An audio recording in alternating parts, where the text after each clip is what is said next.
All right, we're live. I'm Billy the Kid, Billy Smalls for I Am the Industry, and I'm with. Go ahead and introduce yourself, bro. What's popping? This Beflow from out of Chicago. What's happening? All right, what's up? We're just gonna talk about some music for a little while, and what I'm saying, see what's going on with you, man. It's all about you and your latest project, Chasing Greatness, which is a follow up to Erase the Critic. Um, Most definitely. Most def. Seemed like you got a good number of streams on Chase to Greatness when I looked at a couple of mixtape sites. I mean, how has the reception been? Have you had like fans personally reach out to you and give you props and like, you know what I'm saying? Yeah. Yeah, I definitely got a lot of that from when I first dropped the project. It's definitely doing much better than the Erase the Critic project. If we it's been out probably I want to say a month and a half, and my numbers definitely exceed the numbers that I did with Erase the Critic. So the feedback's been great. The fans, most of my fans say that this is, my most complete and probably my best project.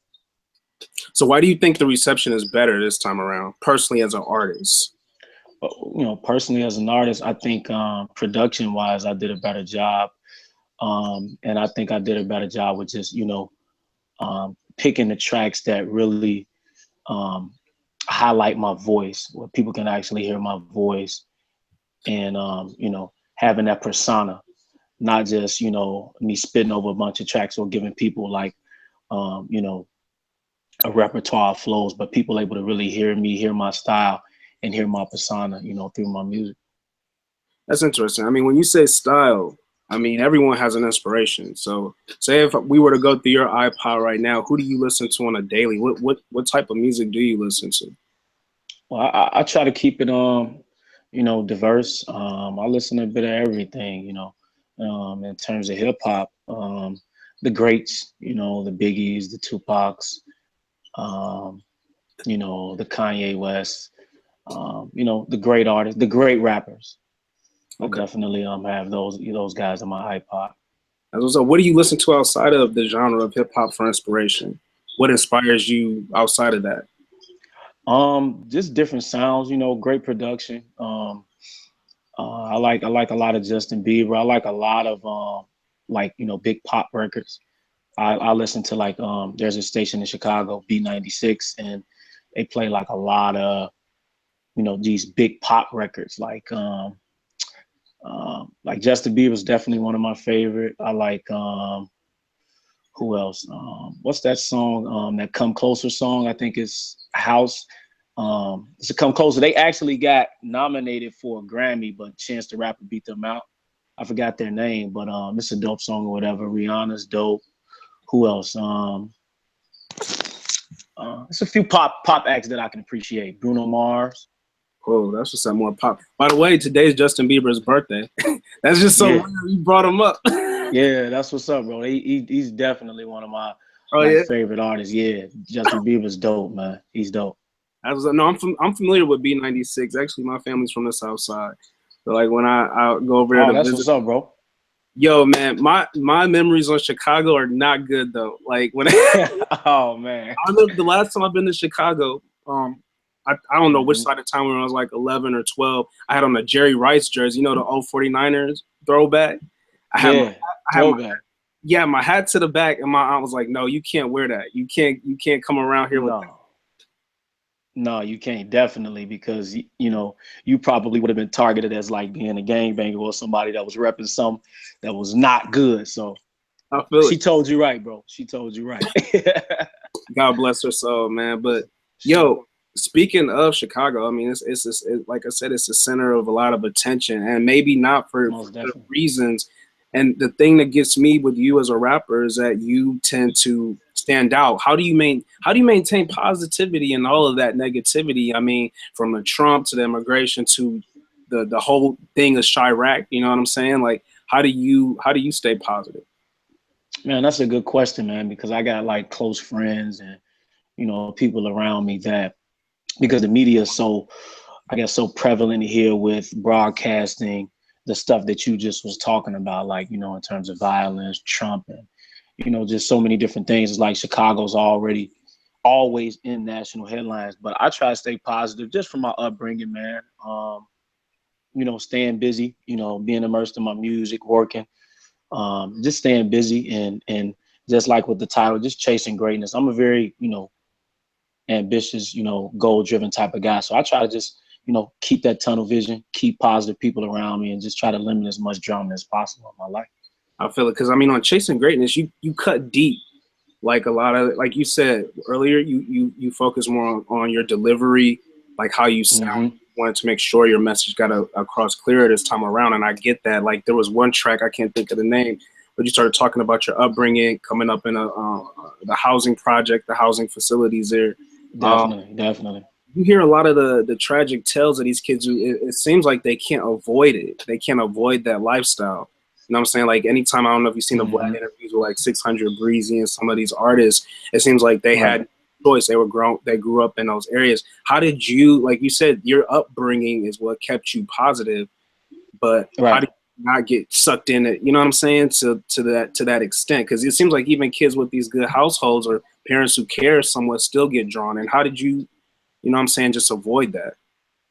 That's a very good question, Billy. I definitely, had my times and my share of years that I found myself kind of like going down the wrong path, because it's so easy because you're locked into these neighborhoods and these communities where it's not a lot to do. It's not, I mean, the resources aren't there. It's not a lot of support, just from the crib. So it's easy to, start hanging out. It's easy to, start gang banging, selling drugs and just doing certain things because, peer pressure and you young. So I definitely had my time where, I was active in those things.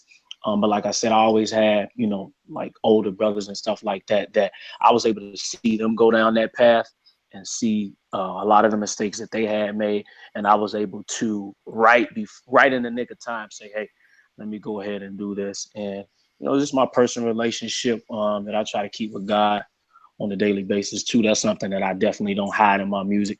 I put that in my music. And so that definitely kept me grounded. But I definitely had my share of years where I was, I was wilding, bro. So I'm hip. Yeah. You was active for a while, huh?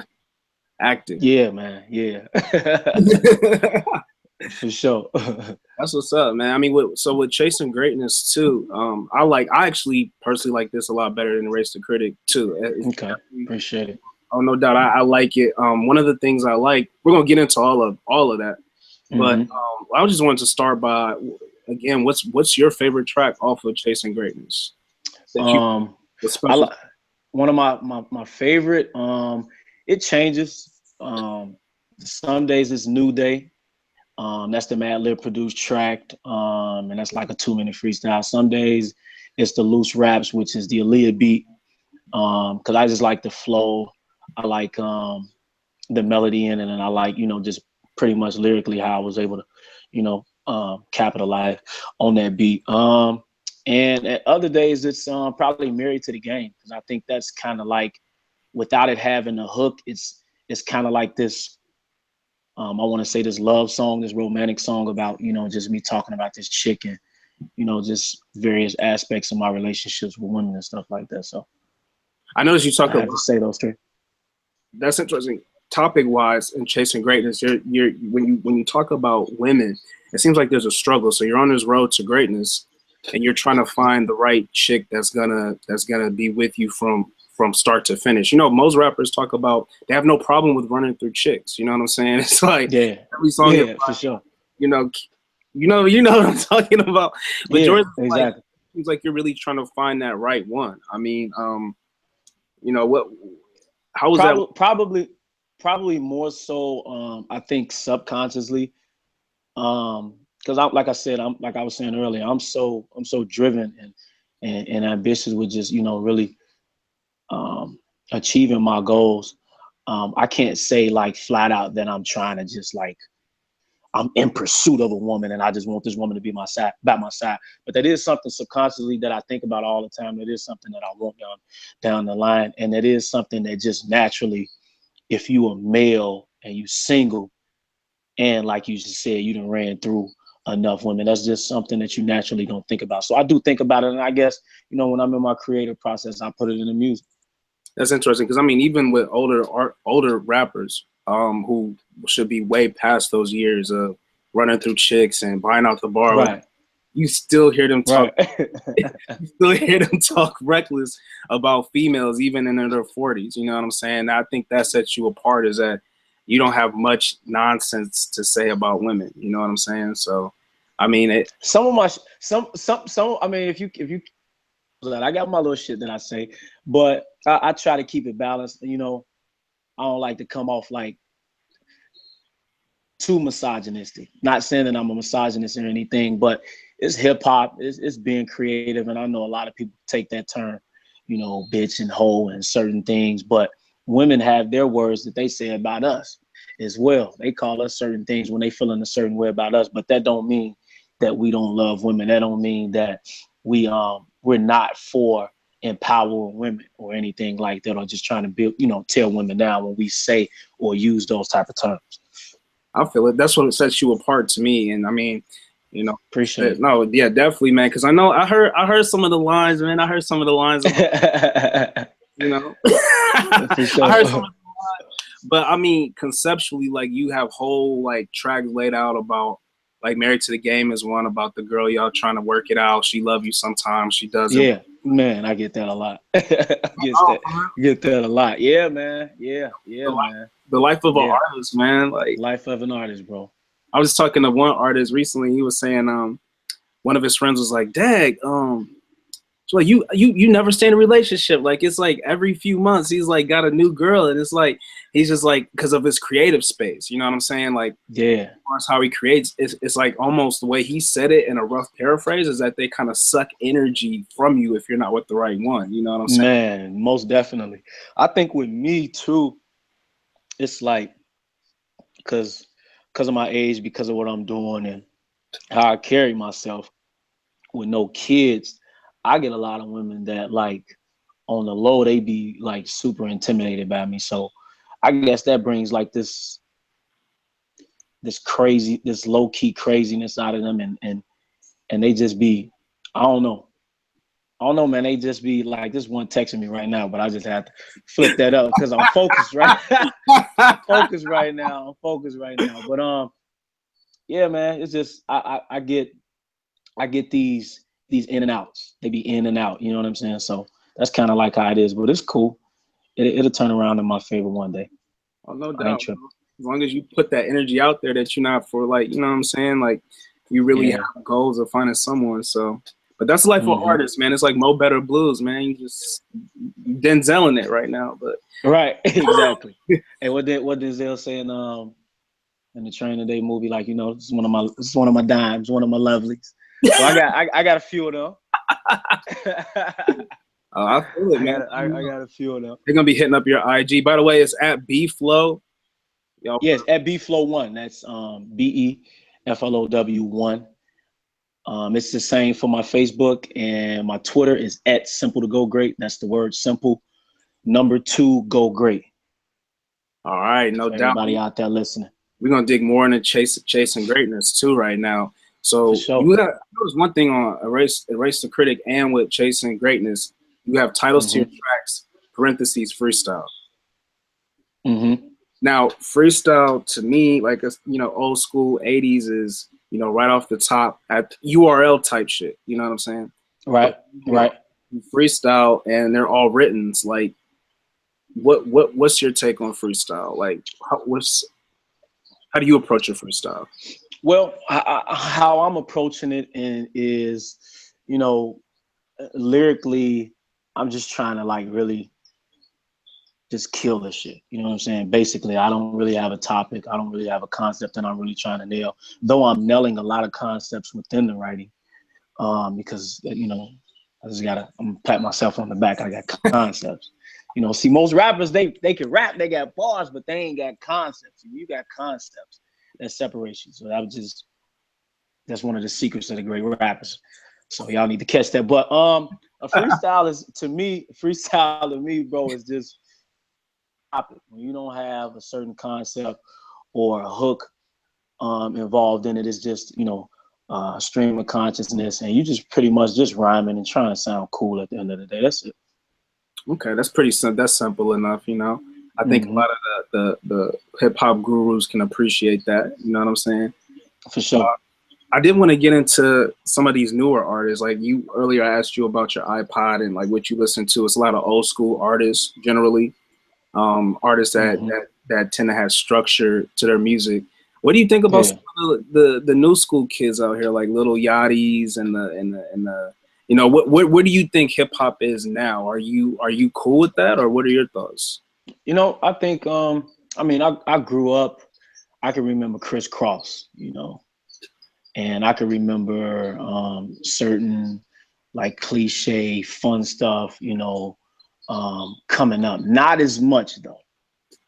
Not as much. I think it has become an oversaturation of stuff that kind of lacks a lot of substance, just a lot of fun stuff. And that's when it's an issue, because when it's an oversaturation for that, is like, well, the principles, and a lot of people will be like, oh yeah, he's just on some hip hop purist type shit. But at the end of the day, any type of form, any type of sport, you know what I'm saying, that evolve always, seems to pay homage, to where it came from, to its grassroots, whether it be basketball, whether it be football, whether it be pop, whether it be rock or whatever. And I think we need to have those same principles in hip hop. It's like, still have some type of substance to it. So that's what I feel about it. I mean, it's cool. The guys that you just named is cool. It's cool to have fun. I'm around a lot of teenagers and stuff like that. So that's cool to have fun. But at the same time, it definitely needs a balance. And I think myself, even though I have an old school type of disposition to myself, I'm new era hip hop. Like one blog actually, I think this was a Race to Critic, and they was like, this is new era, or this is a new twist to hip hop, because some of the sounds I am influenced by, because I just like sounds. I'm a producer. I'm a producer.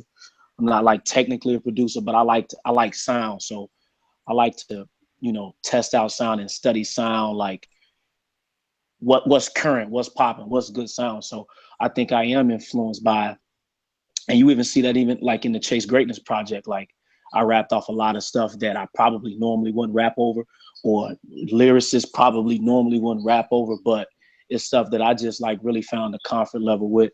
And I was like, this shit dope, I'm a rap on it. So I hear a lot of it. So the sound, I would say I'm influenced by, not any particular artist that's out right now. I'm not influenced by their style, but the sound, I'm definitely influenced by that, because I'm a producer.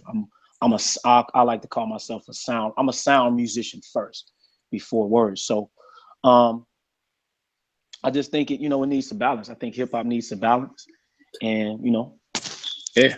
That's what's up. What's your take on beef? So like a lot of rappers, right?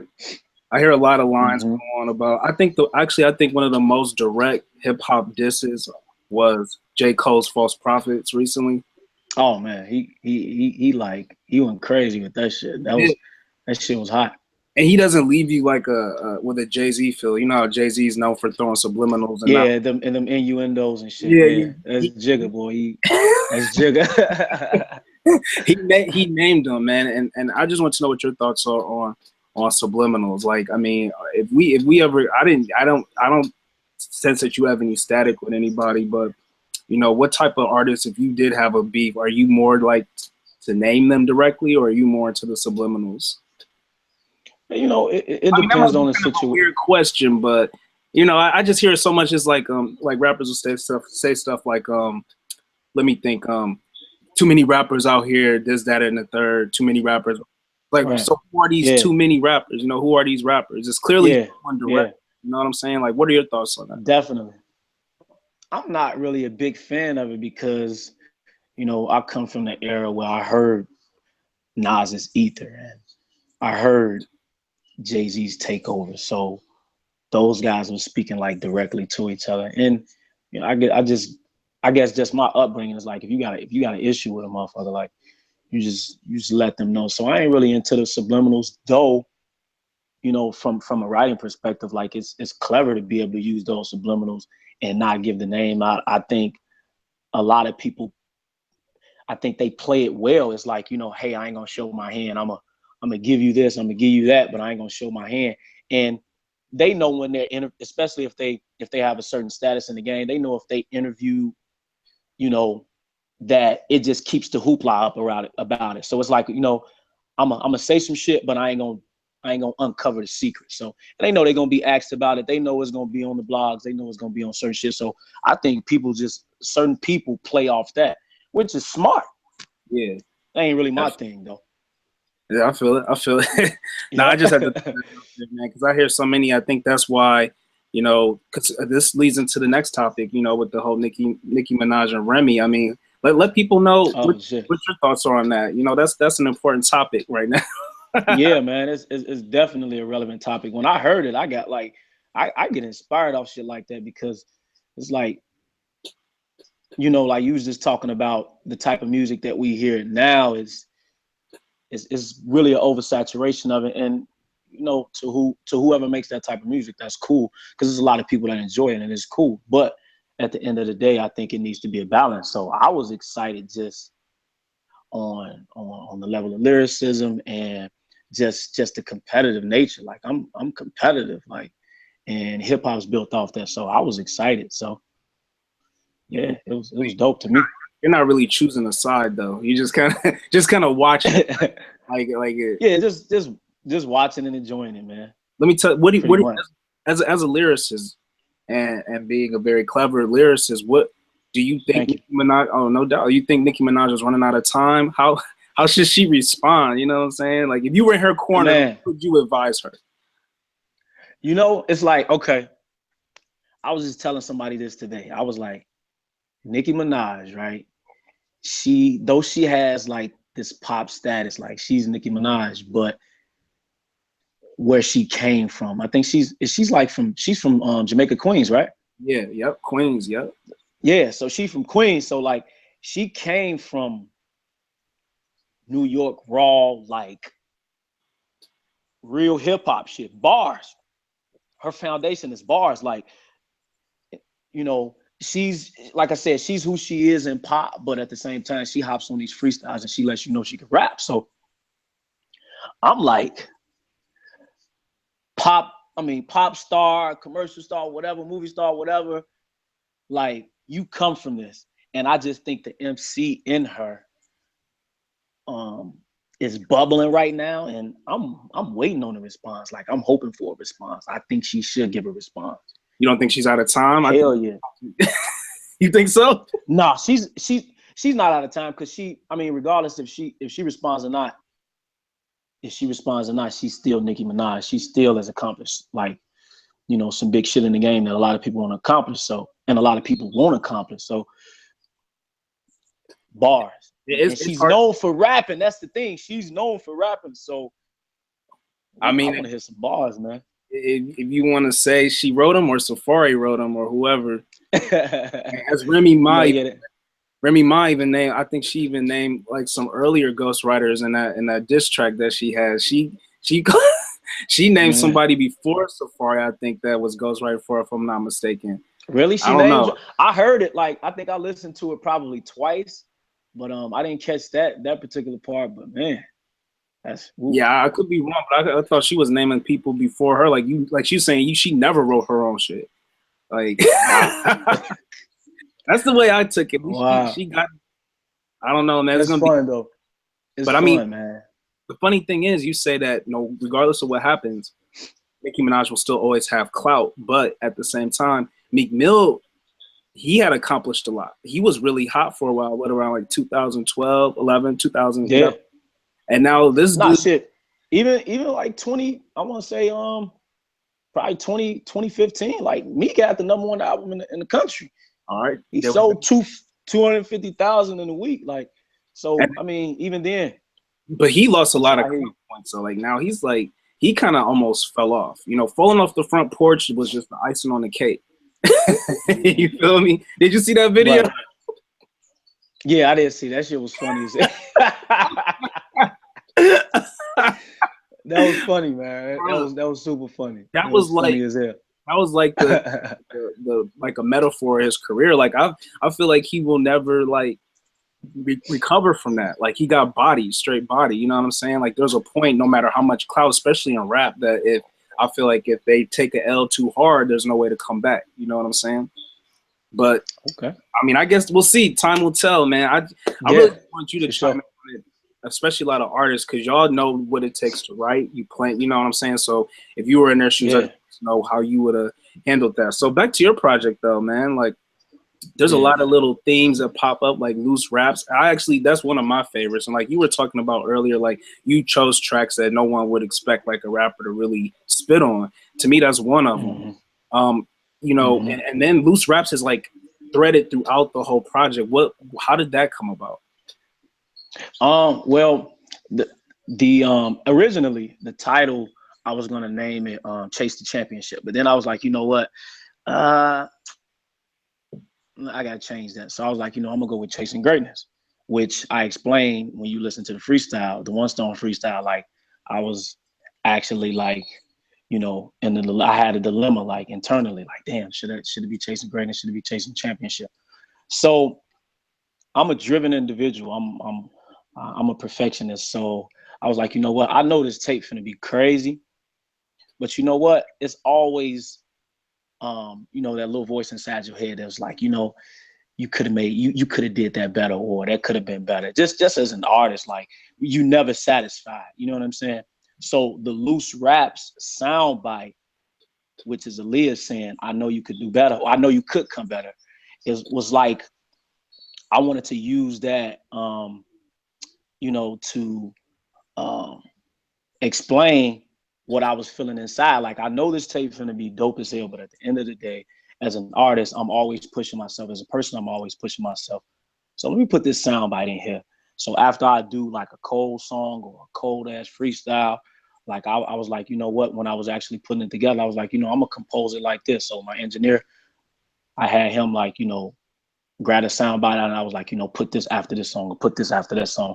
So I took two sound bites that I wanted to build it around, and I wanted to actually like kind of piece it together as a concept project. Because at first I was just originally thinking like, I'm gonna just put a bunch of freestyles out and probably just throw some songs on that. But I wanted to kind of piece the project together conceptually a little bit.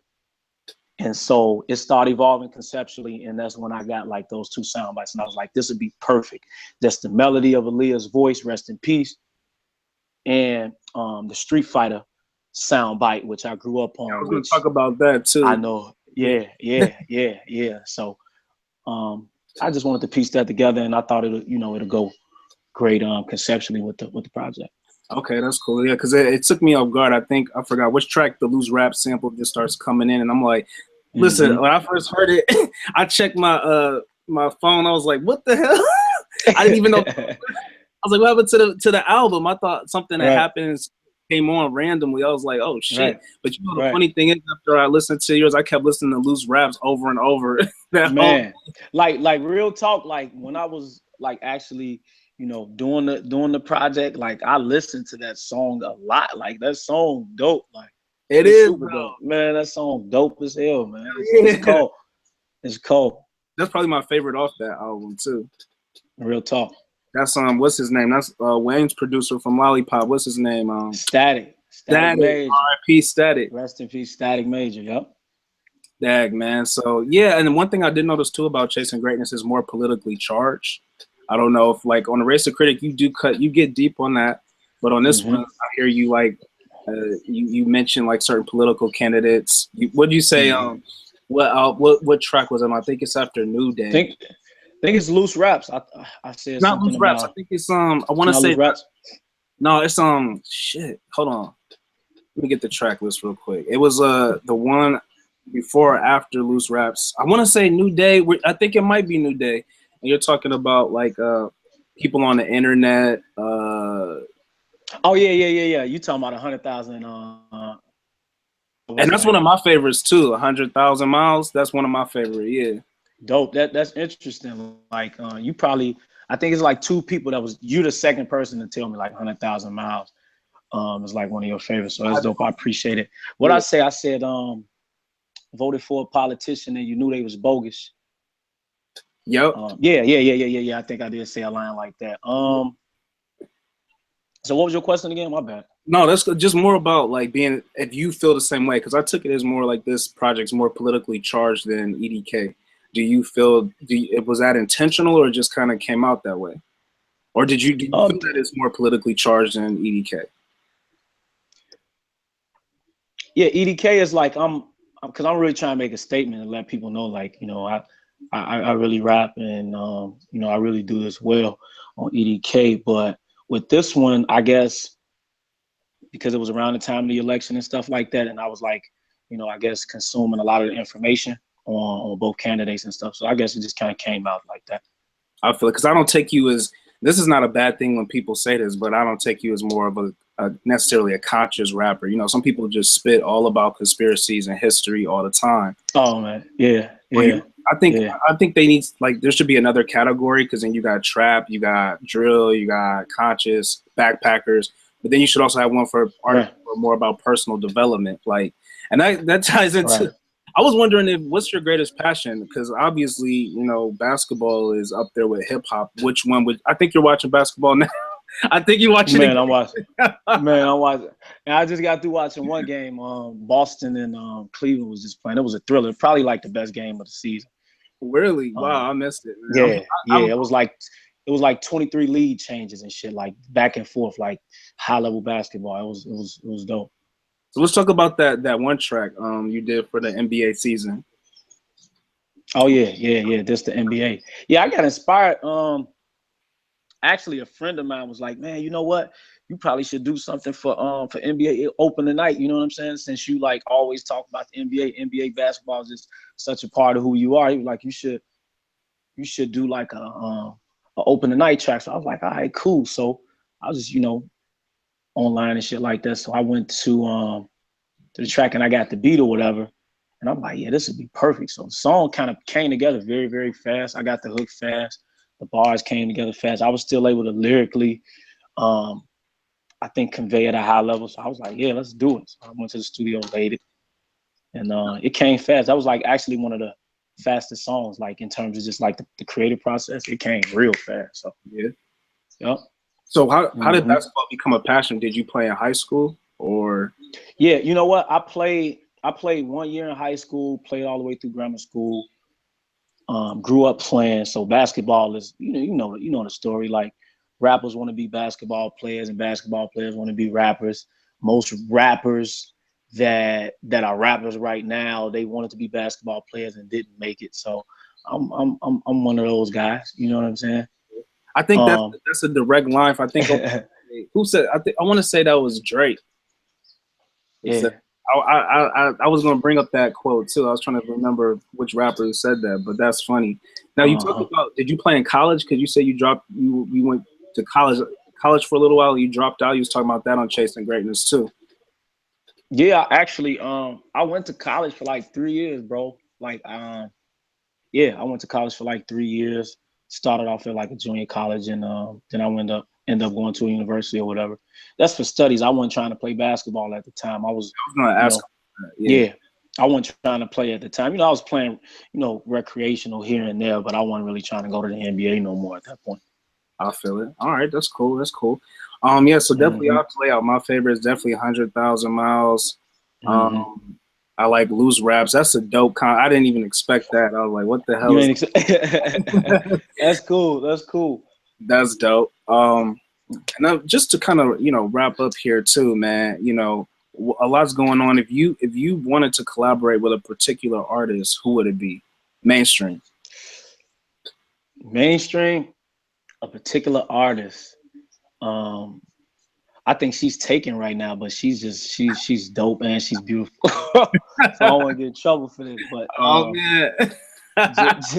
Janae Aiko, man, she's dope. It seems like she's been MIA for a while. Yeah. I love to do a collab with her. Now, anybody underground that you have in mind, semi-underground, that you would want to work? Semi-underground. At this point, nope. Not that I can think of right now. We're talking about something interesting too. I totally forgot about this. You mentioned the Grammys earlier, talking about Chance. That's your city. He's from your city. Yeah, How yeah, did y'all? Southside. He's kind of like the LeBron of music. How he brought so much positivity to Chicago, just like LeBron brought so much positivity here in Cleveland. What Yeah. what do you How was the reception when he got that Grammy? Was it like a big deal? Like was it? Oh yeah, definitely a big deal. Like we love Chance the Rapper. Like people love Chance the Rapper. Like where I stay at, he did a big concert here at US Cellular Field. It's no longer US Cellular Field now, but like the White Sox Stadium, he did that probably like I want to say about months ago. But yeah, Chance is definitely one of the champions here to come out of the city, and everybody loves Chance, man. He's definitely well received and well respected. I'm sure that's somebody you wouldn't mind collaborating with as well. I'm sure, right? Chance is dope, man. I love to work with Chance. You know, if the opportunity presented itself, I would work with him. Definitely, he's dope, and he doing his thing too. So shout out Chance the Rapper. I feel it. There's an aspect to your persona and artistry that I find is kind of reminiscent of Kanye. You tend to come off as very, cocky and confident, which is dope. I mean, you can't come to the mic bland. You know what I'm saying? You got to come just how like you see a boxer get in the ring. They all got their persona. You know what I'm saying? How did you adapt that cockiness? You know what I'm saying? Is that something that's like natural, or is that something that's just, part of your rapper persona? It's natural. It's definitely a part of my rap persona because, just like when I was playing basketball, like I always had this this competitive, like I'm fiery. I'm super competitive, and people that are super competitive and driven, like in whatever sport or field that they in, they're probably some of my favorite people. So I think that's just internally who I am as a competitor, and I understand that hip hop is a competitive sport. So I carry that chip on my shoulder at all times. And then I'm from a city where it's a million rappers. Yeah, I'm always competitive. I'm always confident. That's cool. Are you feeling any rappers on the drill scene? I mean, it's kind of like, I don't want to say that's a taboo genre, but I mean, it low key is because it promotes a lot of violence. I guess a lot of critics would say. Yeah. I mean, do you feel anybody on that scene, on that level, that you kind of fuck with? Like, I can respect some guys. Rap. It's like I say appreciated Bibby. Like when Bibby first came out, like Bill was spitting. Like I followed Bill when he like first came out, just here and there, just keeping up with him. And Herb definitely can spit. Yeah, so the guys that really rap, yeah, I can. It's talent there. No matter what genre or subgenre that the music falls under, you still got some guys that are talented here. So it's funny. I kind of knew you were gonna lean towards more like Bibby and Herbo because when I heard them out of all the drill rappers, they kind of like they can't rap. I mean, it doesn't, but it's funny because that's a genre where you really don't. Again, letting the evolution of rap progress, they don't really have to rap. That's just the style. Like, but when I heard them, they had continuity in their flow. Like that was like an old school type sound. I should have known you would have chose those two, man. Yeah, they definitely for sure. For sure. I've definitely watched those guys. Just come up and have that develop that organic buzz. You definitely know. I definitely keep my ears to the streets and I know what's going on out here. So yep. That's cool, man. So I mean, definitely we covered a lot of ground talking about chasing greatness. We got we got to compare the two. Thank you because I mean, you're kind of a complicated artist. I mean, you're like you said, not only in Chicago is the rap scene crowded, but on the internet the rap scene is crowded. There's mixtapes everywhere. I was at the store the other day. I know you know that because like that's your feel. Listen, it's hard to like I don't want to say respect, but it's hard to take in what's good and what's not because it's just so much. You know what I'm saying? So we definitely appreciate the moments where an artist can just say, "Look, this is what I was thinking about." And when we get that type of insight, it's like, "Oh, that's pretty dope." You know what I'm saying? So we want to thank you for letting us pick your brain a little bit about that. For sure, no doubt, man. it's a much better night too to do the interview, and I definitely wanted to give a legendary type of interview. So I thought it was great. I think it's great. I'm satisfied with it. I ain't satisfied a lot, but I'm satisfied. Oh man! What? And by the way, what else do we got for 2017? Like when we search, I mean, you don't have a, you know, because some artists are real heavy on visuals. Some artists are just more heavy on music. I'm getting really, not to cut you off, I'm getting really heavy on visuals. I got a lot of stuff coming up. I'm thinking about like really doing some visuals, probably not just here based in Chicago. So visuals is definitely where I'm at right now. I may drop another project before 2017, but definitely visually, because I want to continue to build my traction and, you know, and continue to build my my buzz and stuff like that. So you can expect a lot of visuals. If you had any advice for any indie artists that are trying to come up, what kind of advice would you give them? Find your style and run with it and cultivate it and develop it as much as possible. Any pitfalls you would have for them to avoid? Any hard lessons you learned you would pass on? If you ain't got no project out, stop going to open mics. like get your ass in the crib, work on your art, and get you a bundle of songs before you go out and try to perform in front of some open mics. Like develop first. Words of wisdom, man, definitely. So of course, you know, we give out love and we like it back. We like that shout out at the end. Just tell them again who you are and the platform, and we're good, man. Yeah, for sure, man. I appreciate you, Billy the Kid. This Beflow, the artist from out of Chicago, Southside, born and raised. We here with I Am the Industry Official. Appreciate y'all having me, bro. No doubt, man. All good, man. We'll keep up with you.